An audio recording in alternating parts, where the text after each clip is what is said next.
Bonjour, j'espère que vous allez bien. Moi, je vais super bien comme d'habitude. N'oubliez pas de partager, de liker et de vous abonner. Surtout, mettez le pouce en l'air pour encourager les histoires d'Akuma. Alors, bienvenue dans les histoires d'Akuma.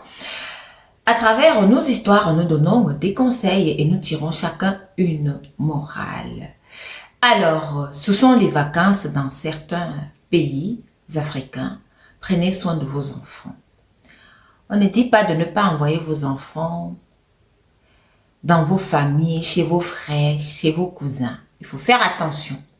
Parce qu'il y a des choses qui se passent qu'on n'a pas... parce qu'il y a des choses qui se passent qu'on ne peut pas maîtriser. Alors, aujourd'hui, on va parler de l'histoire de Nicole. Nicole, elle avait son grand frère qui était bougrement riche. Ils étaient 5 dans leur famille. Il n'y avait qu'un seul qui était bougrement riche. Le monsieur, il était marié. Il avait beaucoup d'argent. Tout le monde le respectait dans la famille. C'est ainsi que lui et sa femme, alors, n'avaient pas eu d'enfants. Il avait tellement d'argent. Il aidait tout le monde chez lui. Il aidait sans problème. Mais le comble de tout, c'était qu'il n'avait pas d'enfants. Alors, sa petite sœur, Nicole, elle a eu un enfant, un garçon.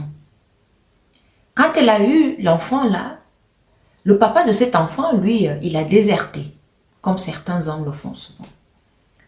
L'enfant a grandi, le frère de Nicole s'occupait de l'enfant tout le temps, sans problème. L'enfant a eu 7 ans. Alors, lorsque l'enfant a eu 7 ans, le frère de Nicole dit à Nicole que tu sais quoi, ma petite sœur, tu sais que je n'ai pas d'enfant, ma femme et moi, on n'arrive pas à faire les enfants. Est-ce que tu peux me donner ton enfant là pour qu'au moins, toute la richesse que j'ai ici, qui va rester avec? Pour qu'au moins, lorsque je serai vieux ou ma femme sera vieille, il pourra s'occuper de nous. C'est ainsi qu'on a donc fait une assise familiale. On a dit, ok, c'est ton grand frère, l'enfant sera bien et tout, l'avenir de l'enfant est assuré. Mais personne ne se posait la question dans la famille de savoir d'où venait son argent. C'est vrai, il avait des entreprises. On savait que son argent venait des entreprises. Mais personne ne se posait la question de savoir pourquoi il n'a pas d'enfant. Vous savez, chez nous en Afrique, c'est parfois bizarre. Quand tu n'as pas d'enfant, on commence à se poser certaines questions. Mais le cas de Nicole dans sa famille, on ne se posait pas cette question, surtout que le grand frère, il avait beaucoup d'argent, donc on s'en foutait un peu. Ce qui était intéressant, c'était l'argent. Alors, la famille a fait une assise. Comme je disais tout à l'heure, ils ont pris une décision. L'enfant devait donc aller rester chez le grand frère de Nicole. Nicole est partie, elle a apprêté son enfant, elle a parlé à son enfant, elle a dit à son enfant que bon voilà, tu vas aller rester chez tonton. Tu seras bien là-bas, tu vas aller à l'école et tout. L'enfant est arrivé là-bas. Il a été bien accueilli, on lui a montré sa chambre. Nicole, la maman de l'enfant, elle a regardé, elle a vu que son enfant était bien puisque c'est son grand frère. Elle n'a même pas besoin de se plaindre. C'est ainsi qu'elle est partie. Comme d'habitude, son grand frère, il avait l'habitude de donner l'argent à Nicole et il lui a donné de l'argent encore. Donc, elle est partie. Et chaque week-end, elle venait rendre visite à son enfant parce qu'elle avait dit ça à son frère que chaque week-end, j'aimerais venir rendre visite à mon enfant quand même, tu me laisses. Il a dit oui, il n'y a pas de souci. Donc, chaque week-end, elle venait rendre visite à son enfant. Tout le temps, c'était pareil. Après, à un moment donné, vous savez, lorsque vous avez un grand frère qui a beaucoup d'argent, à un moment donné même, vous vous dites que non, l'enfant, il est bien là-bas, pourquoi je repars là-bas? Donc, la maman, Nicole, elle a arrêté d'aller rendre visite à son fils. Le grand frère de Nicole et sa femme ont inscrit l'enfant dans une très grande école qui coûtait hyper cher. L'enfant allait à l'école, l'enfant avec son chauffeur qui venait le chercher et tout. Quelques années plus tard, l'enfant a été kidnappé à l'école. Alors, c'est le directeur de l'école qui appelle le grand frère de Nicole pour lui dire que l'enfant vient d'être kidnappé à l'école. Il y a un monsieur qui est arrivé, il a pris l'enfant, il est parti avec lui. Le grand frère de Nicole qui dit, mais comment ça, un monsieur qui est venu prendre l'enfant, mais c'était pas moi, c'était pas ma femme, c'était pas le chauffeur, c'était même pas aussi la mère, la génitrice de l'enfant, mais comment vous pouvez laisser une chose pareille arriver? C'est ainsi que toute la famille arrive alors à l'école, on commence à parler, Oh, ils sont partis à la police, ils ont porté plainte là-bas, ils ont demandé à la police de commencer à faire des recherches et tout. Et comme le grand frère de Nicole avait beaucoup d'argent, il a laissé beaucoup de pouvoir là-bas, la police a commencé à faire son travail, chercher. On n'a pas trouvé l'enfant. On n'a pas trouvé l'enfant. Les mois se sont écoulés. Un beau jour, Nicole, pendant son sommeil, elle fait un rêve où elle voit son enfant en train de pleurer dans l'une des chambres de la maison de son grand frère. Nicole dit, mais c'est quel genre de rêve ça? Le matin, elle se réveille. Elle réfléchit et dit, mais c'est quel genre de rêve? Mon enfant, il est porté disparu depuis. Mais le rêve que j'ai là, c'est quoi? Je le vois dans la maison de mon frère.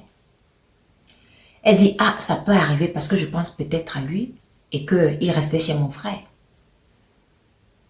Les semaines se sont écoulées, Nicole faisait ce rêve chaque jour. À un moment donné, elle a dit ça va. C'est ainsi que Nicole a appelé un de ses frères dans la famille et lui a raconté ça. Son frère là lui a dit, tu sais, comme notre frère là a beaucoup d'argent et que tout le monde le respecte, on peut arriver là-bas, on lui dit une chose pareille, il va se fâcher contre nous. Donc je préfère qu'on aille voir un pasteur d'abord, on va se présenter chez le pasteur et on explique notre problème. Comme tu ne fais que faire ce rêve-là, je trouve que c'est inquiétant. C'est alors que les deux sont partis voir le pasteur. Ils ont fait part de leur problème au pasteur. Le pasteur, il a prié, il a regardé Nicole. Il a dit effectivement oui. L'enfant est dans une maison. Je ne peux pas dire exactement, mais je sais que l'enfant est dans une maison. Ce qu'on va faire là maintenant, c'est que on va faire une neuvaine. On va jeûner pendant 3 jours sans manger. Vous restez ici dans l'église. C'est ainsi que Nicole et son frère sont restés dans l'église là. Ils ont prié, ils ont jeûné avec le pasteur là pendant 3 jours. Au 3e jour, le pasteur leur dit, vous savez quoi? L'enfant, effectivement, il est chez votre grand frère. Il est dans l'une des chambres là-bas. Ça, c'est la révélation que j'ai eue après notre jeûne. C'est ainsi que le frère propose donc à Nicole et au pasteur d'aller d'abord voir la police. Parce que s'ils partent là-bas, leur frère peut le chasser, il peut se fâcher. Donc, c'est mieux d'aller voir la police et comme ça, nous tous on va ensemble là-bas et on va fouiller la maison. Comme la police sera là, il ne va pas il ne va pas faire opposition. C'est ainsi qu'ils sont donc allés voir la police. Ils ont expliqué, la police est survenue du cas, allez, tout le monde, la police et la famille et le pasteur, ils sont partis. Ils arrivent chez le grand frère. Le gardien ouvre la porte, il laisse entrer, ils entrent. Quand ils arrivent là, ils trouvent le grand frère et sa femme qui étaient là. Ils s'expliquent au grand frère et sa femme que la police explique que bon voilà, on est venu, on a un mandat de perquisition, on est venu regarder ce qu'il y a dans votre maison. Parce qu'on a l'impression que cet enfant est ici. Donc le pasteur était là avec sa Bible à main. C'est ainsi que le grand frère de Nicole a donc commencé à paniquer et sa femme. La police a commencé à fouiller partout. Ils ont fouillé partout. Ils sont arrivés dans une chambre là. La chambre là, elle était fermée. Quand ils ouvrent la chambre là, ils ont foncé la porte. Ils ont cassé la porte de la chambre. Ils n'ont même pas entendu que le grand frère de Nicole leur donne la clé ou quoi que ce soit. Non, non, non. Ils ont cassé la porte. Quand ils cassent la porte, ils se rendent compte à l'intérieur de la chambre, il y a un énorme serpent. Un énorme serpent. Donc, la tête, c'est l'enfant de Nicole. Mais tout le corps, c'est ce que vous connaissez là. Un énorme serpent. C'est ainsi que la police s'écria. Tout le monde s'écria. On a d'abord arrêté le grand frère de Nicole et sa femme, puisque sa femme aussi, elle est complice. On les a amenés. Voilà donc ce qui est arrivé à l'enfant de Nicole. La police s'est débattue. Ils ont appelé les gars du quartier. On a appelé tout le monde au quartier. Puisque l'enfant était déjà décédé, donc ils l'ont transformé mystiquement, donc ça ne servait plus à rien.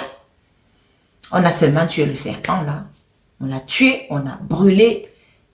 Nicole, ça lui a fait mal au cœur parce que le serpent portait la tête de son fils.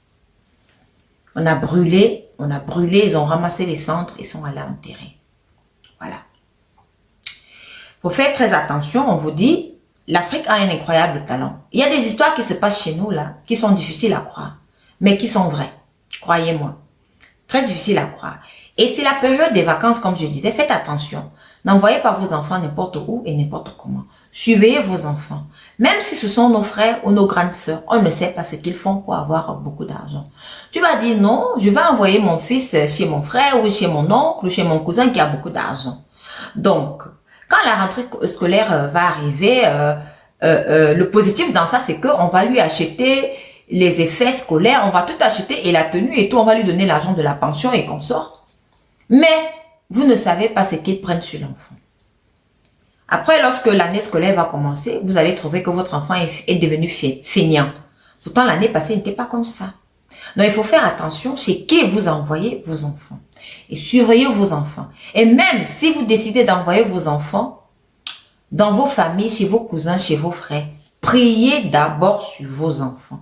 Que si quelqu'un tente quelque chose de mystique sur votre enfant, que cette chose-là rentre sur cette personne elle-même. Avant d'envoyer votre enfant, mettez vos genoux au sol, prenez votre Bible, priez avec votre enfant et priez sur votre enfant. Voilà donc l'histoire de Nicole, une histoire vraie. Merci de m'avoir écouté et surtout, envoyez-moi vos histoires au numéro qui s'affiche ci-dessous. Merci.